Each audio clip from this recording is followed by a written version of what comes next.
Hello and welcome to 5 Minute Math. Today we are looking at the TEKS tool strip diagram. We are working with equal groups with a problem related to TEKS 5.3e, and we will solve it in 5 minutes or less. If you haven't done so already, please go ahead and take a moment to pause the video, work this problem out on your own, unpause it, and we will look at our answers together. So we have a grocery store that's selling grapes. Mrs. Kim's going to buy 4 pounds of the grapes. We need to just figure out what's the total cost of the grapes. Well, we probably know what operation we're going to use, but we can use our understanding of word problems to verify. Because when we see a per pound, that should make us think we are dealing with equal groups, because that lets us know that we have the same number in each group. And anything that gives us that clue, whether it be a per pound, the same number in each group, eat, anything like that that lets you know we're dealing with groups and that there's the same number in each group, that's going to be an equal groups problem, which means we're going to multiply or we are going to divide. Equal groups problems always have something that tells you there's equal groups, which is what we just have, the number in each group, the number of groups, and then the total. They're going to give you two of those and make you find the third. So what is our group? Well, if it's per pound, that means pounds are going to be our groups. And she buys 4 pounds of grapes. So this is going to be the number of groups. Each pound is a group. We've got 4 groups. Now, how much is in each group? Well, we can say 2.35 per pound. So each of those pounds is going to be a group of $2.35. That's what it costs to get that pound. So we're going to call this number in each group.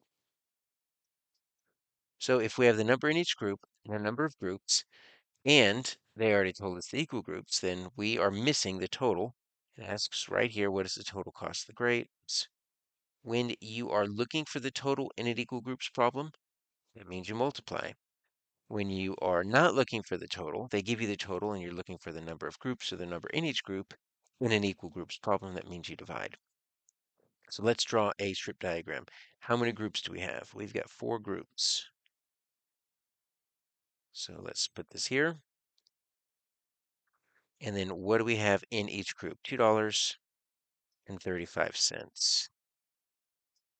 So we could use repeated addition if we really wanted to, or we can use multiplication. And multiplying by decimals is not that different than multiplying whole numbers. And honestly, it's a lot faster. So I'm going to draw my bar down here, and that's just going to be my total, my unknown. So let's write $2.35. We're going to multiply this by 4. Now, when we multiply decimals, whether there's a decimal in just one factor, like we have here, or sometimes it's multiplying with a decimal in both factors. It might be like 2.35 times 4.8. You don't worry about lining up the decimals when you multiply. You just multiply as if the decimal doesn't exist. So we're going to pretend this is 235 times 4. Let's multiply it like that. We will deal with that decimal after we're done. 5 times 4 is 20. 4 times 3 is 12. And then we're going to add the 2 more. We're going to get to 14. And then 4 times 2 is 8. We're going to add that one back in. We have 9. Now, it's not $940. No one is going to buy $940 of worth of grapes at the store. We need to now worry about this decimal. So we need to think, how many digits are behind the decimal in our factors? Well, we've got 2 digits behind the decimal up there.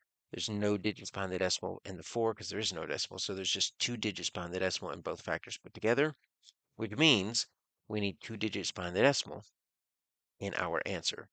So $9.40. Now, we can also use estimation to verify this. $2.35 rounds to about $2. 4 just stays with 4, so 2 times 4 is going to get you $8. It's not supposed to get you close. What it's supposed to do is tell you where that decimal is going to go, because that 8 is a lot closer to this 940. This is just the wrong location than that 94. So if you're stuck between the 940 and that 94, that 8 is going to help you.